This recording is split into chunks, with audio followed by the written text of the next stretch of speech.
देखिए हम लोग AMU 11th एंट्रेंस 2000 10th के केमिस्ट्री का क्वेश्चन देखेंगे।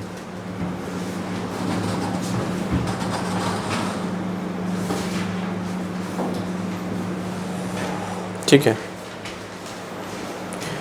मैथ का क्वेश्चन देख चुके थे तो हम लोग बेसिकली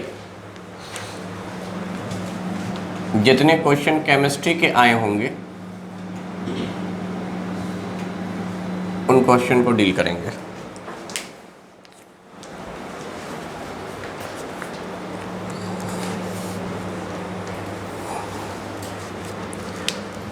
पहला क्वेश्चन जो शुरू हो रहा है वो क्वेश्चन नंबर 36 पे शुरू हो रहा है। क्वेश्चन कहता है roasting result in the production of metal in case of. Option है बॉक्साइट, जिंक ब्लेंड, सिनाबार और आयरन पाइराइट।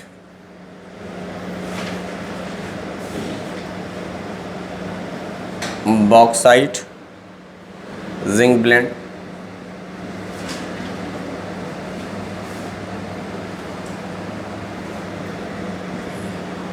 सिनाबार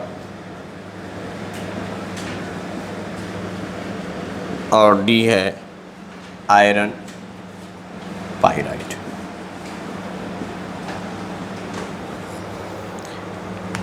क्वेश्चन ये पूछ रहा है कि अगर आप रोस्टिंग कराएं तो डायरेक्ट मेटल दे दे। करेक्ट आंसर वैसे सिनाबार है, समझाता हूं कैसे। बॉक्साइट का फॉर्मूला होता है एल्युमिनियम ऑक्साइड Al2O3, ठीक है, साथ में वाटर भी होते हैं हाइड्रेटेड फॉर्म में। Zinc blende ZnS, cinnabar mercury के सल्फाइड फॉर्म है, आयरन भी सल्फाइड फॉर्म। तो आप देखें तीन ऑप्शन ऐसे थे जो सल्फाइड फॉर्म में थे, एक ऑक्साइड फॉर्म में थे। आपको ये पढ़ाया गया है जब ओर पे डिस्कस कर रहे थे कि ओर या तो ऑक्साइड फॉर्म में होता है या नॉन ऑक्साइड फॉर्म में होता है।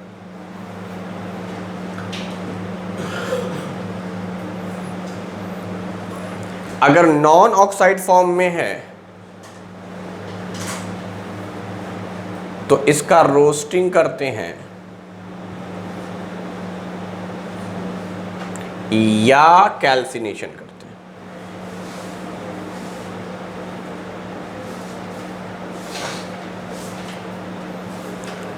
तो रोस्टिंग करते हैं हमेशा नॉन ऑक्साइड का। इस क्वेश्चन में कह रहा था कि रोस्टिंग करना है और पहला ऑप्शन दिया हुआ था ऑक्साइड ओर। बॉक्साइड जो है वो ऑक्साइड ओर है इस ऑक्सीजन की वजह से, एल्युमिनियम ऑक्साइड। ये तो ऑक्साइड ओर में आएगा बॉक्साइड, जबकि रोस्टिंग नॉन ऑक्साइड का हो रहा है। नॉन ऑक्साइड में भी रोस्टिंग जनरली होता है सल्फाइड ओर का, सल्फाइड ओर। कैल्सिनेशन होता है कार्बोनेट ओर का, कार्बोनेट ओर का। और ये दोनों का दोनों जो प्रोसेस है रोस्टिंग और कैल्सिनेशन, ये एक्चुअली ऑक्साइड में कन्वर्जन का है कि नॉन ऑक्साइड ओर को पहले ऑक्साइड ओर बनाओ। तो रोस्टिंग में क्या होता है कि हम लोग ऑक्सीजन के प्रेजेंस में हीट करते हैं, प्रेजेंस ऑफ ऑक्सीजन, उसके बाद है हीट। जबकि कैल्सिनेशन में क्या होता है, डायरेक्ट हीट किया जाता है, मतलब एक तरह का डिकम्पोजिशन रिएक्शन। जैसे कैल्शियम कार्बोनेट है तो कैल्शियम कार्बोनेट को डायरेक्ट हीट किया जाए तो ये कन्वर्ट हो जाएगा कैल्शियम ऑक्साइड में प्लस CO2 में। तो आप देखिए कार्बोनेट और ऑक्साइड और में कन्वर्ट हो गया। जो ऑलरेडी ऑक्साइड है उसको हमें रोस्टिंग या कैल्सिनेशन की ज़रूरत नहीं होती है। तो इतनी बात तो क्लियर हो गई कि रोस्टिंग सल्फाइड का था। इस क्वेश्चन में रोस्टिंग बोल रहा था तो या तो ये होता या ये होता या ये होता। लेकिन एक बात समझिए, रिएक्टिविटी सीरीज में पढ़ाया गया है हाइड्रोजन के नीचे था copper, mercury silver, gold and platinum. ये रिएक्टिविटी सीरीज में हाइड्रोजन के नीचे पाए जाने वाले मेटल्स हैं। इनकी रिएक्टिविटी कमज़ोर होती है, जिसकी वजह से होता ये है कि मरकरी ऑक्साइड फॉर्म में नहीं पाया जाता, मरकरी ऑक्साइड फॉर्म में नहीं पाया जाता। यानी पहले रोस्टिंग का एक एग्जांपल दिखलाता हूँ। जैसे हमारे पास ऑप्शन में है जिंक ब्लेंड ZnS।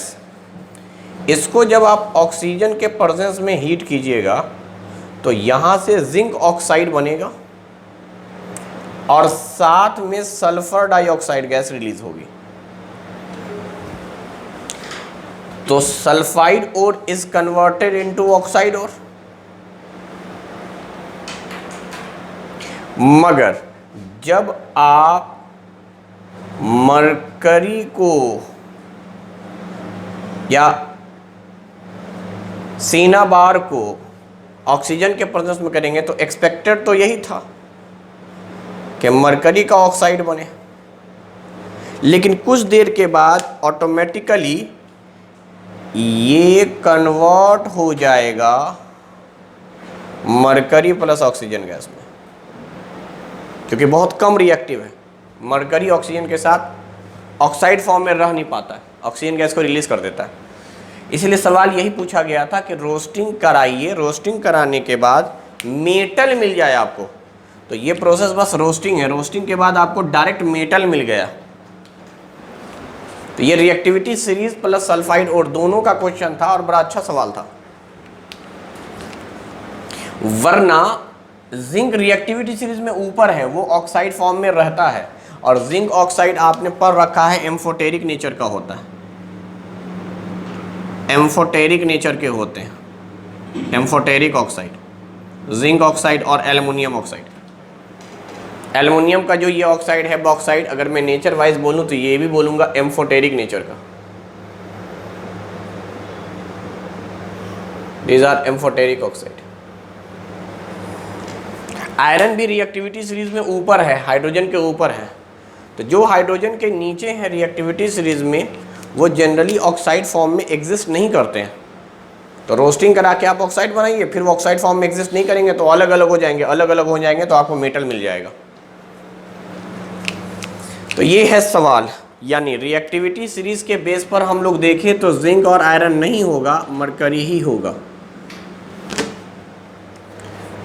तो 36 क्वेश्चन में जो कह रहा है कि रोस्टिंग कराएं, रोस्टिंग कराने के बाद आपको मेटल मिल जाए, साफ साफ कह रहा है रोस्टिंग रिजल्ट यानी रोस्टिंग देगा in the production of metal, metal का प्रोडक्शन हो जाएगा in case of bauxite, zinc blende, cinnabar और iron pyrite. Correct answer is cinnabar, mercury, mercury. ये सब आपको पता होना चाहिए सारी चीजें।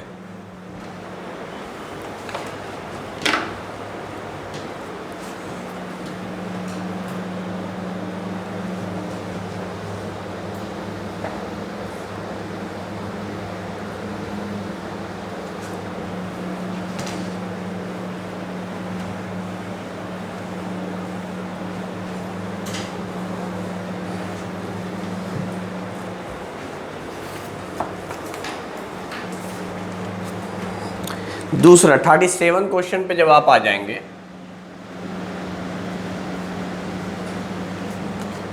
Hydrogenation of vegetable oils is an example of. Vegetable oils में कोई भी आप ले लीजिए, जैसे मिसाल के तौर पे मैंने ले लिया C2H4, नाम है इथीन, कोई भी अल्कीन हमने ले लिया, इसका हाइड्रोजिनेशन करा रहे हैं, यानी hydrogen gas in the presence of nickel या प्लेटिनम, कुछ भी कोई सॉलिड ले लिया, तो ये कन्वर्ट हो जाता है C2H6 में, और साथ में हीट निकलता है। इस हीट को हीट ऑफ हाइड्रोजिनेशन कहते हैं। This heat is called heat of hydrogenation.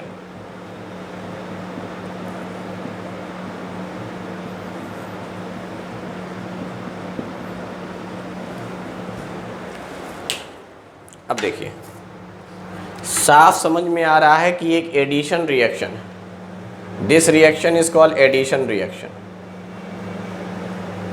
क्योंकि इसमें हाइड्रोजन ऐड हुआ है। और याद रखिएगा वेजिटेबल ऑयल में जब भी हम हाइड्रोजनेशन कराते हैं हाइड्रोजन गैस ऐड होता है। 2 कार्बन था, 4 हाइड्रोजन था, 2 हाइड्रोजन और आगे जुड़ा 6 हाइड्रोजन हो गया। तो ये एक एडिशन रिएक्शन है। हाँ, हम लोग और भी इसको कह सकते हैं, चूंकि हाइड्रोजन जुड़ा है इसलिए आप इसको रिडक्शन भी कह सकते हैं कि ये रिडक्शन प्रोसेस है। ऑक्सीजन जुड़ता तो ऑक्सीडेशन, साथ में हीट भी रिलीज हुई है तो एक्सोथर्मिक प्रोसेस है।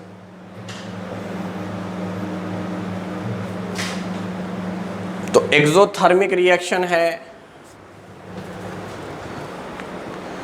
एडिशन रिएक्शन है और साथ में रिडक्शन है हाइड्रोजन के जुड़ने की वजह से। बट यहाँ जो ऑप्शन दिए हुए हैं, पहला ऑप्शन है फिजिकल चेंज, दूसरा ऑप्शन दिख रहा है सब्स्टिट्यूशन रिएक्शन, तीसरा है एडिशन, चौथा है डिकम्पोजिशन।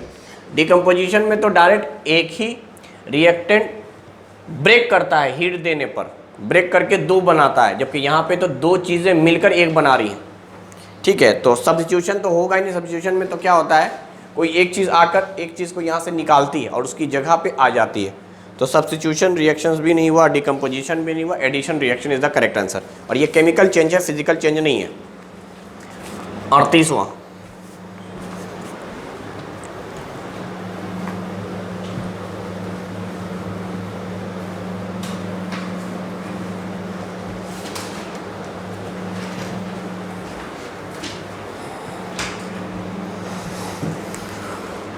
क्वेश्चन नंबर 38 कह रहा है विच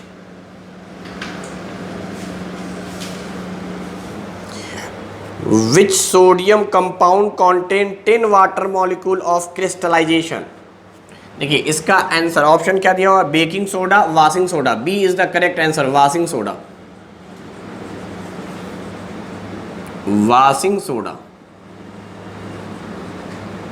इसका फॉर्मूला अगर मैं लिखूं पूरा क्रिस्टलाइजेशन वाला, तो सोडियम कार्बोनेट साथ में 10 वाटर मॉलिक्यूल हैं, तो वाटर ऑफ क्रिस्टलाइजेशन 10 अगर बोलेगा तो वो है आपका वाशिंग सोडा। बेकिंग सोडा में तो कोई होता ही नहीं है, यानी करेक्ट आंसर बी है। अगर आप ए की बात कर रहे हैं, ए में क्या दिया, बेकिंग सोडा, तो बेकिंग सोडा तो बाइकार्बोनेट है, सोडियम बाइकार्बोनेट, तो ये नहीं होंगे। Correct answer is B, washing soda.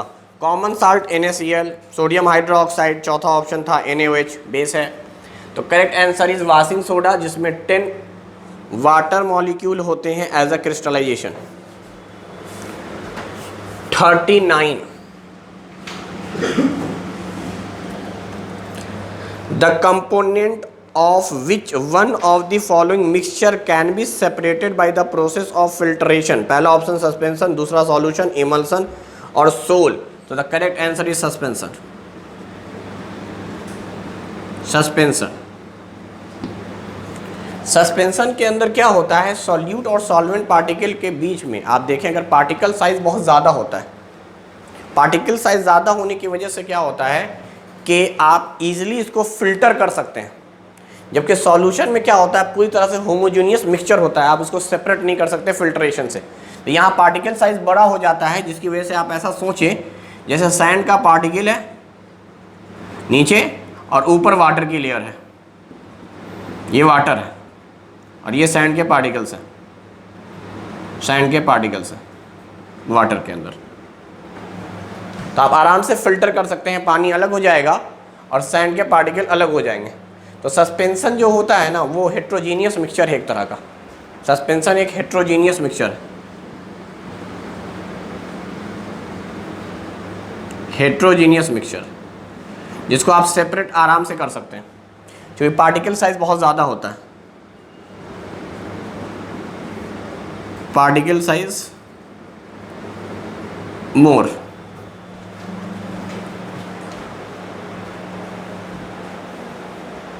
ठीक है,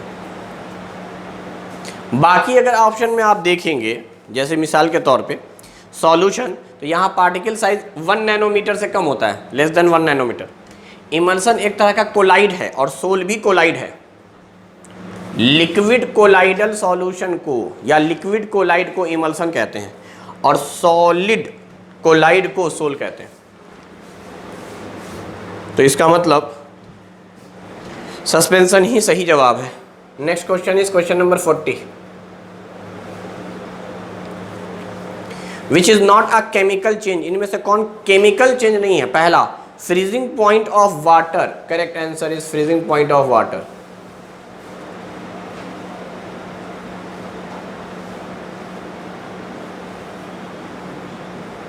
केमिकल चेंज उस चेंज को कहते हैं जिसमें केमिकल फॉर्मूला बदल जाता है, और फिजिकल चेंज उसको कहते हैं जिसमें फिजिकल स्टेट बदल जाता है। तो केमिकल चेंज नहीं है, यानी फिजिकल चेंज पूछ रहा है।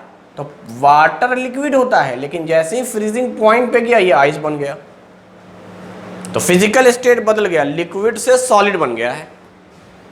लेकिन लिक्विड जब था तब भी वाटर का फॉर्मूला H2O ही था, जब सॉलिड बना तब भी फॉर्मूला H2O ही है। इसका मतलब सिर्फ और सिर्फ फिजिकल स्टेट चेंज हुआ है, केमिकल फॉर्मूला चेंज नहीं हुआ, इसलिए यही आंसर था। बाकी ऑप्शन को भी देख लेते हैं। सेकंड ऑप्शन क्या कह रहा है? Rusting of iron. ये बात आपको पता है कि यहाँ पर स्लो ऑक्सीडेशन होता है, rusting of iron, slow oxidation होता है। और आयरन का वैसे फॉर्मूला है Fe, लेकिन रस्ट जब बन जाता है तो रस्ट का फॉर्मूला हो जाता है फेरिक ऑक्साइड और कुछ वाटर ऑफ क्रिस्टलाइजेशन। तो केमिकल फॉर्मूला बदल गया, केमिकल फॉर्मूला बदल गया। This is the formula of rust.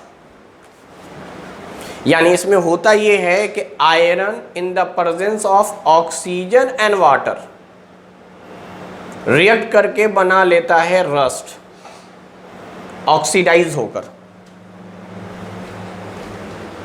तो भैया ये तो केमिकल रिएक्शन हो रहा है, रस्टिंग ऑफ आयरन। तीसरा, बर्निंग ऑफ पेपर। बर्निंग एक ऑक्सीडेशन प्रोसेस है, या यूं समझा जाए कंबशन रिएक्शन है। ऑक्सीजन के प्रेजेंस में आप बर्न कर रहे हैं, किसी चीज को जला रहे हैं, केमिकल फॉर्मूले में चेंजेस आएगा। और चौथा ऑप्शन है डाइजेशन ऑफ फूड। ये भी एक ऑक्सीडेशन प्रोसेस है, जिसमें क्या होता है, ऑर्गेनिक फूड जो होता है ऑक्सीजन के प्रेजेंस में टूटता है, ब्रेक होता है, यानी polymer is converted into monomer. तो ये सब केमिकल चेंजेस है, सब केमिकल फॉर्मूले में चेंजेस आ रहा है, केमिकल चेंजेस है। तो करेक्ट आंसर तो पहला ही हो गया था, जहां सिर्फ और सिर्फ फिजिकल स्टेट बदला है, केमिकल फॉर्मूला नहीं बदला है, इसलिए केमिकल चेंज नहीं है, फिजिकल चेंज है।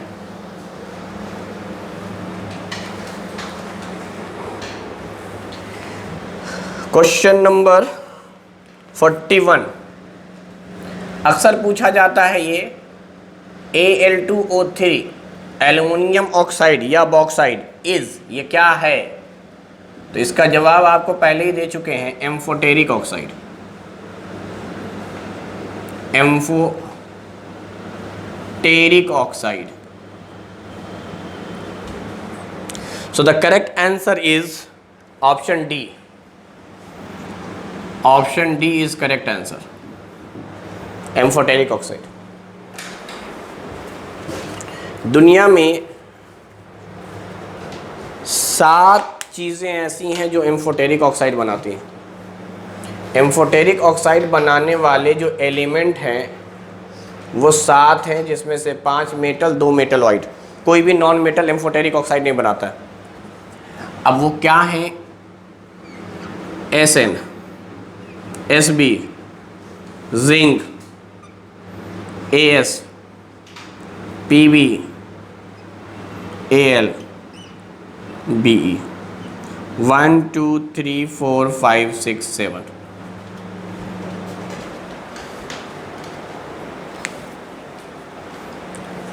Sn को टिन कहते हैं, अगर मैं नाम लूँ तो टिन। Sb antimony, zinc, arsenic, lead, aluminium और बेरिलियम।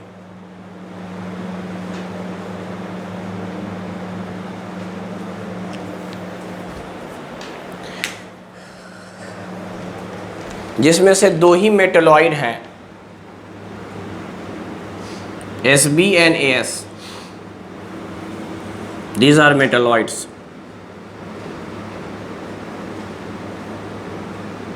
जिसका दूसरा नाम सेमी मेटल भी है। बाकी सब मेटल है, rest all are metal. Sn भी मेटल है, जिंक भी मेटल है, Pb भी मेटल है, Al भी मेटल है और B, तो 5 मेटल हो गए और 2 मेटलॉइड।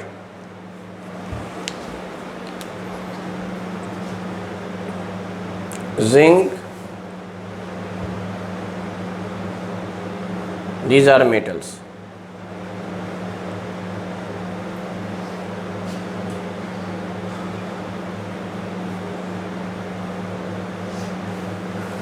तो अक्सर जिंक और एल्युमिनियम पे सवाल पूछता है, क्योंकि आपके कोर्स में सिर्फ 2 ही हैं और दोनों के दोनों मेटल दिए हैं। यानी अगर मैं लो लेवल की किताब की बात करूं, जैसे 9th-10th, तो उसमें 2 ही एलिमेंट का जिक्र है, जिंक और एल्युमिनियम। लेकिन होते हैं इतने, सिर्फ जिंक एल्युमिनियम नहीं होता, उसके अलावा भी होते हैं।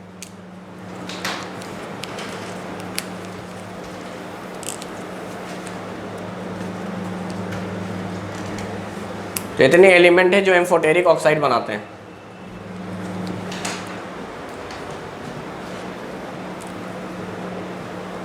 तो यहाँ तो डायरेक्ट सवाल ही पूछ लिया आपसे कि एल्युमिनियम के जो ऑक्साइड हैं वो किस नेचर के हैं, तो जवाब हो गया एम्फोटेरिक। एल्युमिनियम यहाँ है। अच्छा, इसको याद करने का एक कोड ये है कि इसको मैं बनाता हूँ सुनो, सब, जन, आस, प्रभु, अल्लाह, इसको आमीन बोलता हूँ। बी है वैसे मतलब बेरिलियम, बट बी का मतलब होता है हो जाना, हो जाना को आमीन भी कहते हैं। मतलब एक तरह से दुआ है, फरियाद है, वो ये है कि सुनो सब जन की आस हो प्रभु अल्लाह, यानी अल्लाह से फरियाद कर रहा है कोई बंदा और कह रहा है कि अल्लाह ताला आप जो हैं वो सारे, जन का मतलब होता है लोग, पब्लिक, सारे लोगों की उम्मीद हैं। यानी सुनो मतलब अल्लाह को कहा जा रहा, सुनो, सब मतलब सारे, जन मतलब लोग, सारे लोग, यानी सब जन की आस हो प्रभु अल्लाह, यानी सारे जन की आस हो प्रभु अल्लाह, और लास्ट में कहा जा रहा है आमीन या बी। तो इस तरह से ये 7 नाम याद हो जाएंगे सीक्वेंस वाइज, जिसमें पहला मेटल, फिर मेटलॉइड, फिर मेटल, फिर मेटलॉइड, उसके बाद खाली मेटल्स। मगर आपके कोर्स में जनरली जिंक और एल्युमिनियम का ही जिक्र है एम्फोटेरिक ऑक्साइड के मामले में। चलिए नेक्स्ट क्वेश्चन है हमारे पास 42। Which of the following compound is not in tetrahedral geometry? इनमें से कौन टेट्राहेड्रल ज्योमेट्री नहीं है? अभी बताता हूँ मैं टेट्राहेड्रल ज्योमेट्री क्या होता है।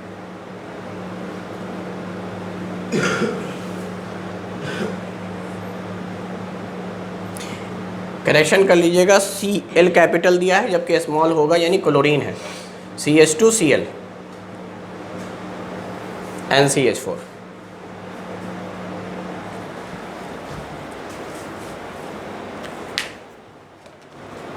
देखो टेट्राहेड्रल किसको कहते हैं?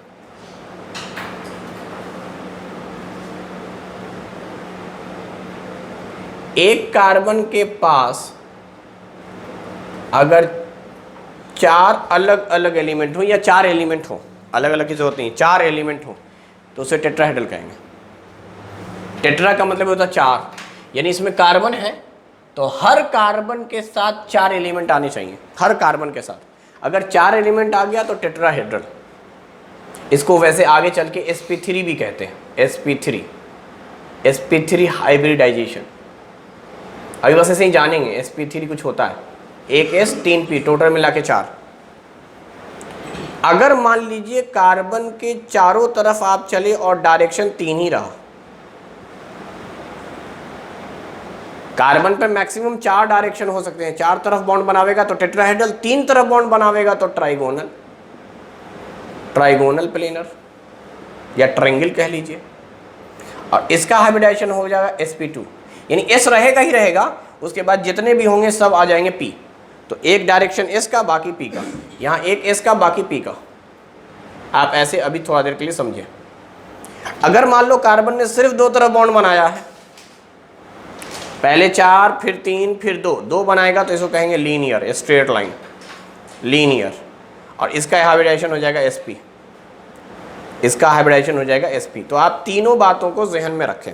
हर कार्बन अगर चारों डायरेक्शन में बॉन्ड बना रहा है तो टेट्राहेड्रल, सिर्फ 3 डायरेक्शन में बॉन्ड बना रहा है तो ट्रायंगल या ट्राइगोनल प्लेनर, और 2 डायरेक्शन में बॉन्ड बना रहा है तो लीनियर। एक डायरेक्शन में बॉन्ड नहीं बनाता, यानी मिनिमम 2 में बनाएगा, मैक्सिमम 4 में। तो यही 3 पढ़ेंगे आप, linear, trigonal planar, tetrahedral, sp, sp2, sp3।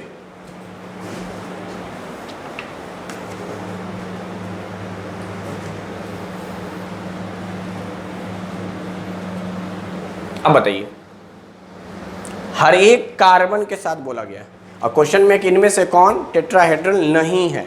तो ज़रा देखो, यहाँ कार्बन के साथ क्लोरीन है क्या? तो अगर आप इसका स्ट्रक्चर ड्रॉ करने पे आएंगे तो यही करेंगे।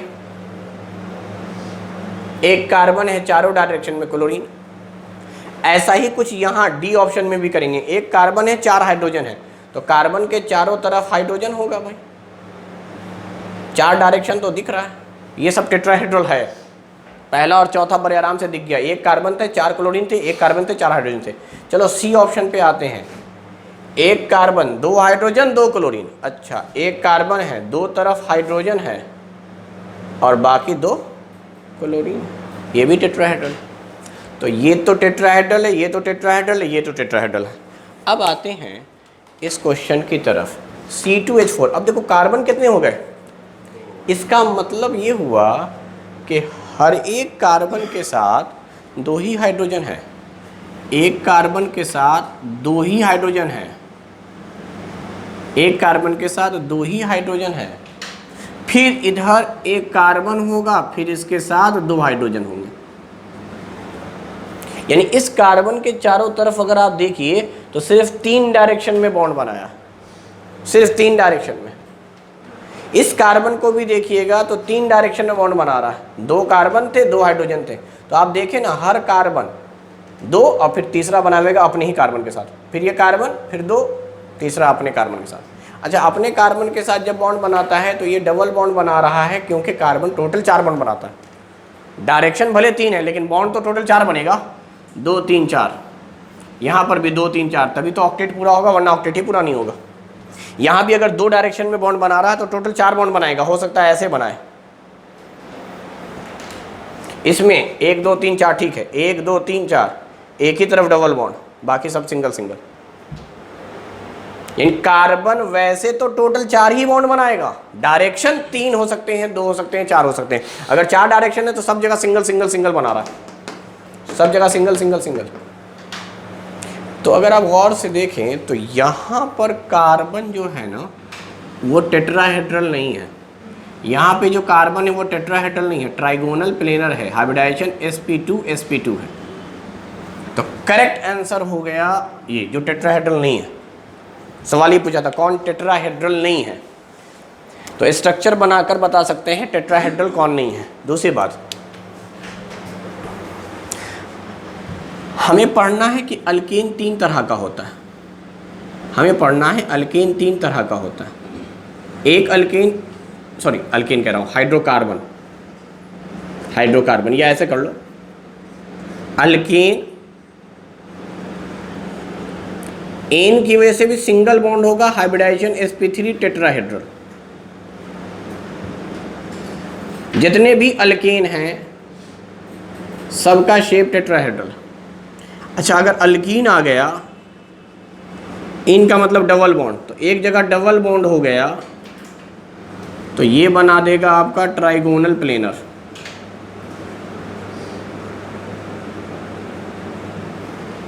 और अगर अल्काइन है sp यानी लीनियर। ये है हिसाब किताब।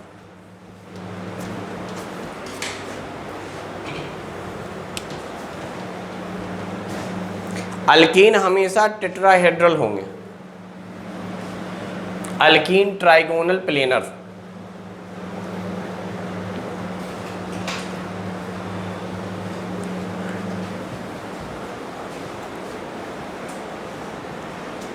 ये जो 3 पढ़ना है उनके नाम लिख रहा हूं मैं। अच्छा, अल्कीन आपको पता ही है सिंगल बॉन्ड बनाता है चारों तरफ, अल्कीन डबल बॉन्ड बनाता है फिर बाकी single single, alkyne triple bond बनाता है फिर एक तरफ सिंगल।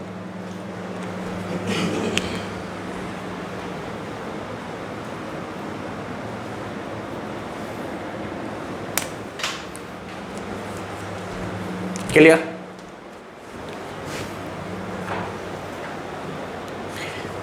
तो ये कुछ हाइब्रिडाइजेशन पे बेस्ड क्वेश्चन पूछ दिया था उसने। Next question is question number 43।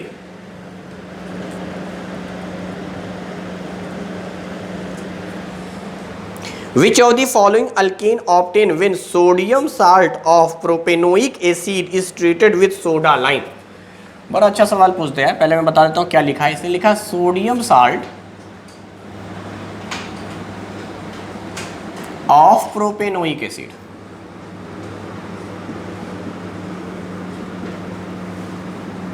इसका रिएक्शन करवाया जाता है सोडा लाइम से।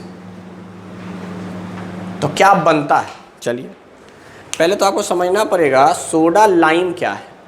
तो देखिए सोडा लाइम याद रखिएगा NaOH को कहते हैं, NaOH, this is called base.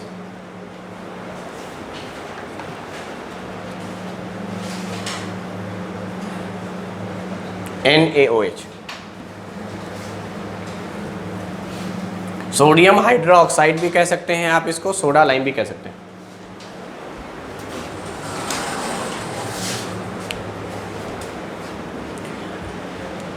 Sodium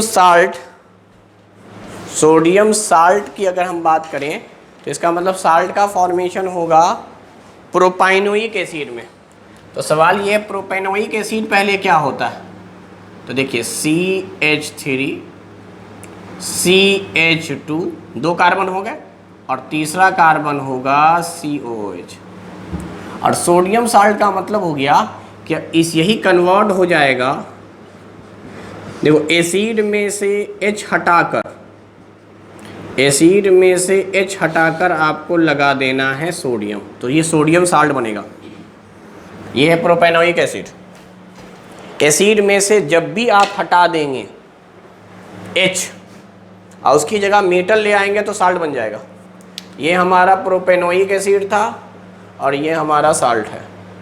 तो इतनी बातें तो आपको पहले समझनी थी कि रिएक्शन किस किस के बीच में हो रहा है। एसिड प्रोपेनोइक एसिड का फॉर्मूला ये है, 3 कार्बन होंगे और कार्बोक्सिलिक एसिड होगा। तो this is called propanoic acid.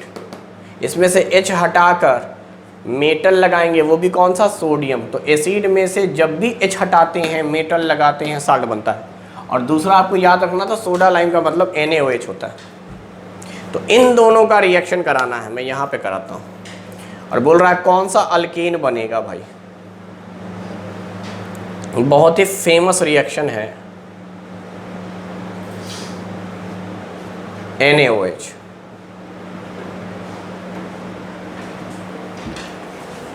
देखिए होता क्या है,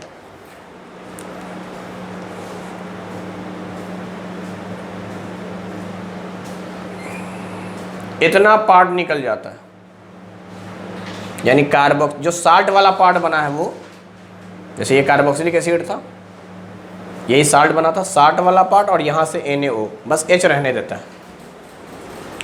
ये निकल जाता है। अब सुनो, ये अगर निकला तो क्या बना, क्या 2 सोडियम हो गए, 1 कार्बन हो गए और 3 ऑक्सीजन हो गए। इसी का नाम है सोडियम कार्बोनेट थोड़ी देर पहले पढ़ाया था वाशिंग सोडा, अगर इसी में 10 वाटर डाल दें तो वाशिंग सोडा। 2 सोडियम, 1 कार्बन और 3 ऑक्सीजन, सोडियम कार्बोनेट। अच्छा इधर क्या बचा, CH3। अच्छा यहाँ पर 2 हाइड्रोजन था और ये बेस वाला 1 हाइड्रोजन यहाँ आकर CH3। सवाल यही है क्या बनेगा, तो जवाब हो गया हमारा इथेन। Ethane ethane. अब देखो शॉर्टकट में बनाने का क्या तरीका है। शॉर्टकट में बनाने का तरीका ये है, जब भी सोडा लाइम आवे, सोडा लाइम, ये इसका काम क्या है, सोडा लाइम जब भी रिएक्शन में आए तो कहते हैं एक्सेप्ट 1 कार्बन, ये 1 कार्बन को एक्सेप्ट कर लेगा। तो यहां पर देखिए किससे रिएक्शन करा रहे हैं आप, उस एसिड से रिएक्शन करा रहे हैं जिसके पास 3 कार्बन है, प्रोप 3 कार्बन, जिसमें से 1 कार्बन को इसने एक्सेप्ट कर लिया। तो अब कितने कार्बन बचे, 2 कार्बन। 2 कार्बन रहेंगे तो इथेन, 2 कार्बन रहेंगे तो इथेन। अगर मान लेते हैं यहां पर रिएक्शन होता इथेनोइक एसिड से, इथेनोइक एसिड, इसका रिएक्शन करवाया जाता सोडा लाइम से और बोला जाता कि प्रोडक्ट में जो अल्केन बनेगा उस अल्केन को क्या कहेंगे, तो क्या जवाब होगा। देखिए सोडा लाइम 1 कार्बन को एक्सेप्ट कर रहा है, यहां पर 2 कार्बन हैं, 2 में से 1 चले गए, 1 बचा तो फॉर्मूला CH4 मीथेन, मीथेन बन जाएगा। ये याद रखिएगा, या तो मीथेन पे पूछता है या इथेन पे पूछता है, बड़ा आसान है। बस आपको ये याद रखना था शुरू में कि सोडा लाइम का मतलब होता है कि वो एसिड से 1 हाइड्रोजन को एक्सेप्ट कर लेगा। आप चाहो तो लिख लो except 1 carbon from acid, from acid, और एसिड गिव्स अल्केन, एसिड ही अल्केन देता है by decreasing 1 carbon unit, 1 carbon unit को घटाते हुए देता है, क्योंकि 1 कार्बन तो वो दे देता है सोडा लाइम को, यानी ये अपना 1 कार्बन सोडा लाइम को देता है, उसके बाद जितने कार्बन बनते हैं उससे आपको अल्केन मिल जाता है। कुल मिलाकर बात सिर्फ इतनी थी, और रिएक्शन को समझने के लिए पूरा स्टेप बताया मैंने। ये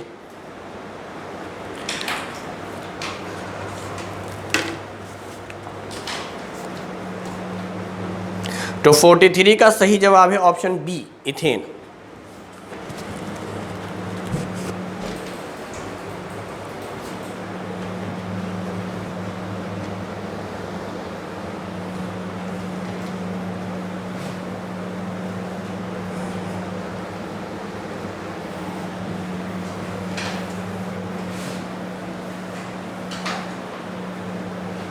चलिए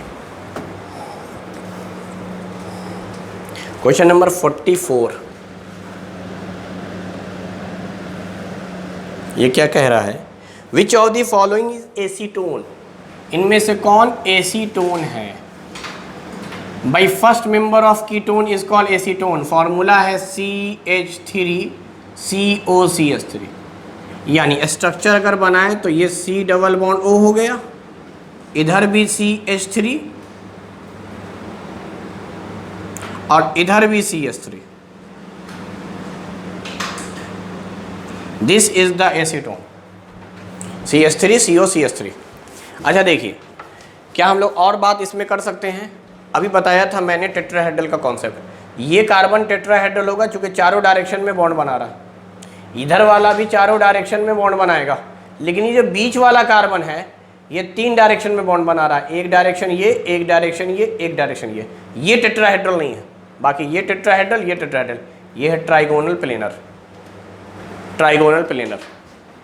बहरहाल सवाल वापस लौटते हैं, एसीटोन का था तो एसीटोन का स्ट्रक्चर यही है। अब वहाँ पे स्ट्रक्चर बने हुए हैं क्वेश्चन में, देखिए क्या है।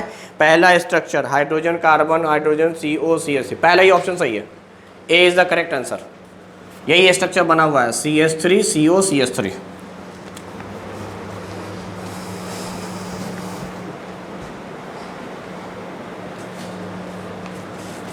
तो the correct one is A option. अच्छा, बाकी स्ट्रक्चर जो बने हुए हैं उसको बनाकर बता दें कि उसके नाम क्या है।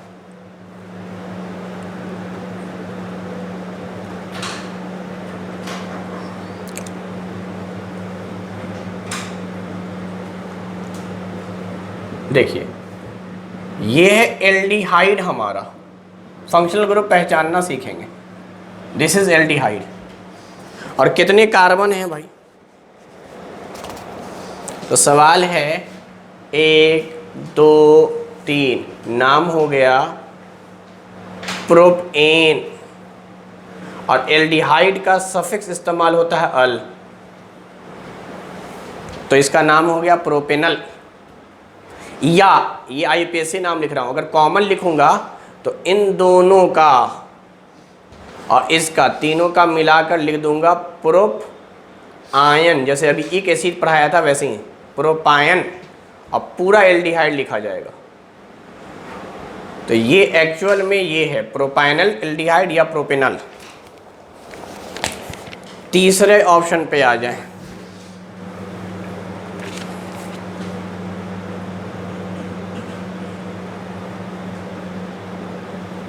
अगर यहां गौर से आप देखें तो फिर से एल्डिहाइड दिख रहा है, फिर से एल्डिहाइड दिख रहा है, बोलिए। और यहां नाम क्या हो जाएगा? 1 1 2, मतलब इथ एन अल। कॉमन नेम की बात करते हैं, इथेन का नाम एसेट पढ़ाया है कॉमन में, अब पूरा एल्डिहाइड लगाएंगे, एसिटल्डिहाइड, एसिटल्डिहाइड। मिथ को फॉर्म बोला था, इथ को एसिड बोला था, मिथ को फॉर्म बोला था, इथ को एसिड बोला था। चलिए, लास्ट है आपका चौथा ऑप्शन, जिसमें कह रहा है CH3 CHOH।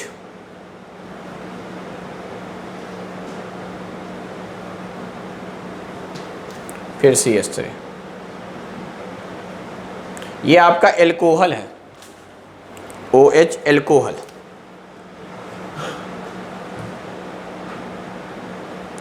अच्छा, एल्डिहाइड का तो अल इस्तेमाल करते हैं स्टार्टिंग का लेटर, और एल्कोहल का ओल इस्तेमाल करते हैं।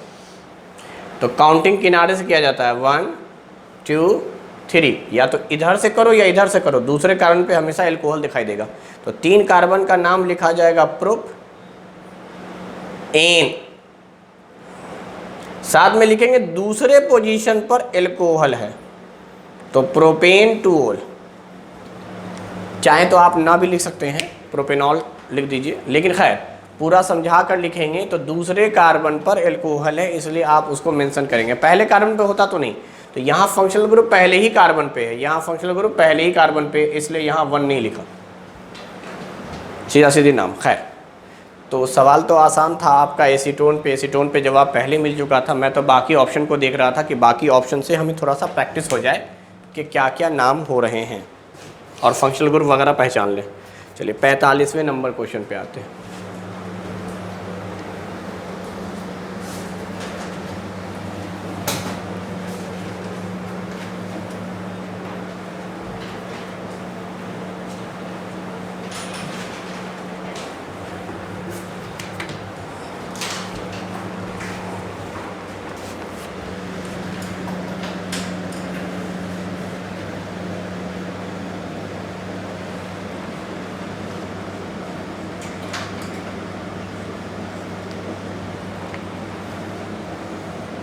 यहाँ लिखा हुआ है कि लेड नाइट्रेट को हीट किया गया है और ये लेड ऑक्साइड बना है, साथ में NO2,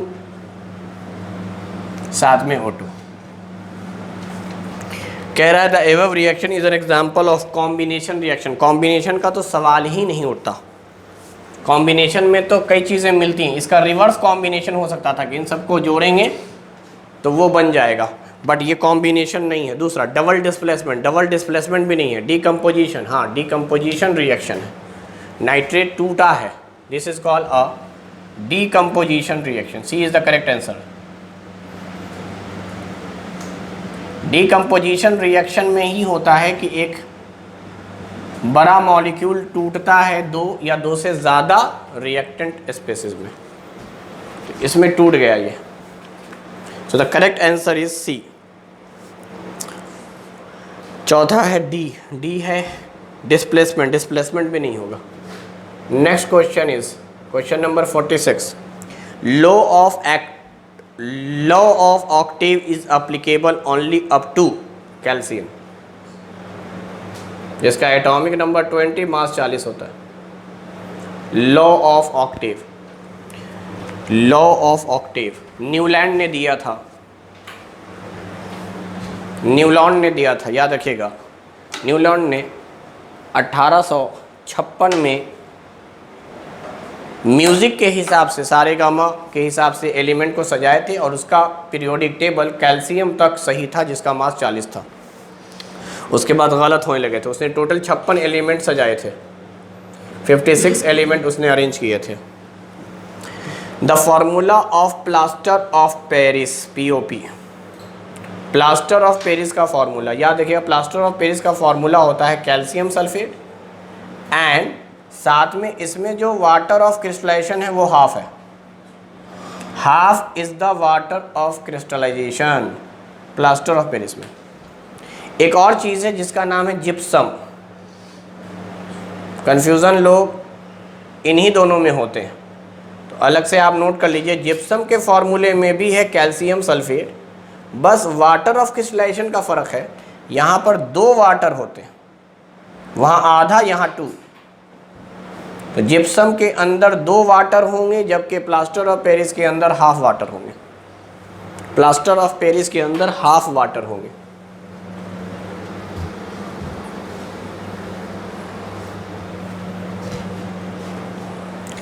सो क्वेश्चन तो हमारे पास था प्लास्टर ऑफ पेरिस का फॉर्मूला क्या है, कैल्शियम सल्फेट इंटू 2H2O। ये तो जिप्सम का फॉर्मूला है जो ए ऑप्शन में दिया हुआ है। 5 होगा नहीं, 2 होंगे नहीं, so the correct answer is D. Plaster of Paris का सवाल पूछा है तो option D is the correct one. 48 among the following group which is the Dobereiner triad. देखो ड्यूबर्नर ट्राइड आपको पढ़ाया गया है फर्स्ट ग्रुप में। हाई को छोड़ दीजिएगा तो ली ना करूं, एक ट्राइड तो ये है। उसके बाद सीधे 17th ग्रुप में पहुंच गए थे जहां फ्लोरीन होता है, उसको छोड़ दीजिए, क्लोरीन, ब्रोमीन, आयोडीन। एकदम आसान है, एक एक एलिमेंट छोड़ रहे हैं। पहले में हाई छोड़ दिया और 17वें में फ्लोरीन छोड़ दिया। अब वापस लौटेंगे तो तीसरा ट्राइड मिलेगा आपको सेकंड ग्रुप में। अच्छा, सेकंड ग्रुप में अब आपको 2 छोड़ने हैं, यहाँ एक एक छोड़कर बना लिया, अब 2 छोड़ कर बनाएंगे। तो बेटा मांगे छोड़ दीजिए, कार, स्कूटर, बाप। सिर्फ सेकंड ग्रुप में 2 छोड़ना है। वैसे 4 होते हैं लेकिन आपके किताब में 3 ही दिए हुए हैं, बस इतने ही ट्राइड दिए हुए हैं। लेकिन जो चौथा ट्राइड है वो ही बता देता हूँ मैं। 4th ट्राइड जो है वो आपका 16वां ग्रुप है, 16 ग्रुप। पहला 17वां, वापस आए दूसरा, फिर उधर 16वां ग्रुप। 16वें ग्रुप में है उससे टिपो, ऑक्सीजन को छोड़कर सल्फर, सेलेनियम, टेलेनियम, ये भी हैं। तो सब में फर्स्ट मेंबर को छोड़ दिया गया है। फर्स्ट ग्रुप में फर्स्ट मेंबर हाइड्रोजन है, 17वें ग्रुप में फर्स्ट मेंबर फ्लोरीन है, और 16वें ग्रुप में ऑक्सीजन है। इनको छोड़ दिया गया है। उसके बाद लाइन से 3 एलिमेंट लिखे गए। सिर्फ सेकंड ग्रुप ऐसा है जिसमें आपको 2 एलिमेंट छोड़ना है, बेटा और मांगे। सेकंड में सिर्फ 2, बाकी सब में एक एक। अच्छा, अब देखते हैं ऑप्शन के हिसाब से। पहला ऑप्शन था लिथियम, सोडियम, पोटेशियम। ड्यूबर्नर के ट्राइड पूछ रहा है यार, यही है। दूसरे ऑप्शन भी देख लेते हैं भाई। दूसरा ऑप्शन कह रहा है नाइट्रोजन, फास्फोरस, आर्सेनिक। ये तो 15वां ग्रुप है, 15वां ग्रुप तो उसने कहा ही नहीं। तीसरा फ्लोरीन, क्लोरीन, ब्रोमीन। यार फ्लोरीन की वजह से नहीं हुआ, फ्लोरीन को छोड़कर है ट्राइड। ये तो डी ब्लॉक आ गया, copper, silver, gold. D block की भी उसने बात नहीं की थी। कुल मिलाकर क्या बात हो गई कि सिर्फ पहला ही ऑप्शन सही है। बाकी ये है पूरे ड्यू बर्नर्ड के ट्राइएड्स। नेक्स्ट क्वेश्चन है question number 49। Evaporation of liquid take place, पढ़ाया था अभी कुछ दिन पहले। इवोपोरेशन जो होता है हमेशा बॉइलिंग पॉइंट से कम पे होता है, रूम टेम्परेचर वगैरह पे होने लगता है। एट इट्स बॉइलिंग पॉइंट, क्या बॉइलिंग पॉइंट पे होता है? कहेंगे नहीं। Above its boiling point, boiling point के ऊपर होता है? कहेंगे नहीं। C option, below its boiling point, correct answer is C. Evaporation हमेशा बिलो होता है बॉइलिंग पॉइंट के, रूम टेम्परेचर वगैरह पर भी हो जाएगा। और चौथा है above and at its boiling point, कभी नहीं।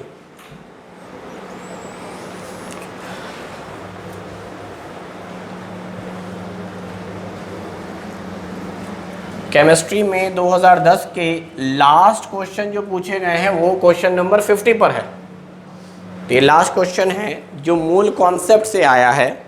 50वां नंबर क्वेश्चन कह रहा है what is the mass of, हमें मास निकालना है, 3.011 इंटू 10⁻23 नाइट्रोजन के मॉलिक्यूल हैं N2 के।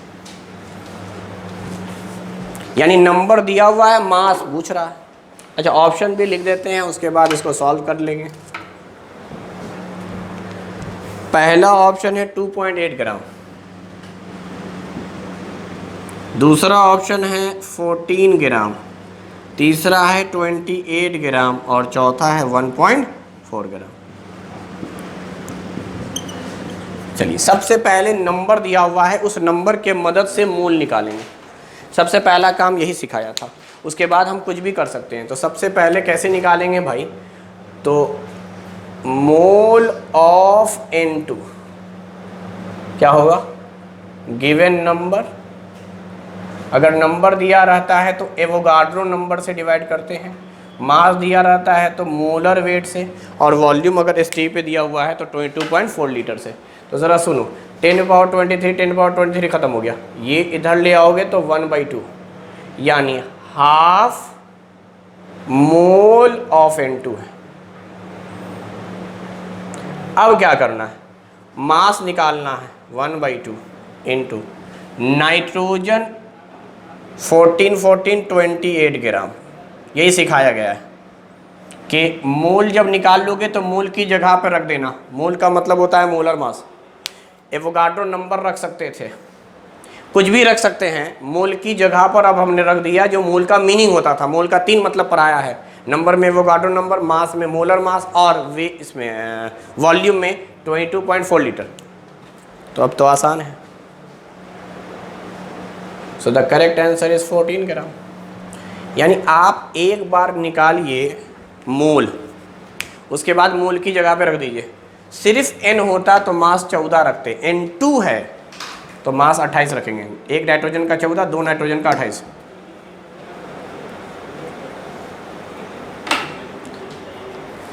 तो इस तरीके से 2010 के अंदर जितने क्वेश्चन थे सब बन गए। और बताइए इसमें कोई क्वेश्चन में दिक्कत 2010 के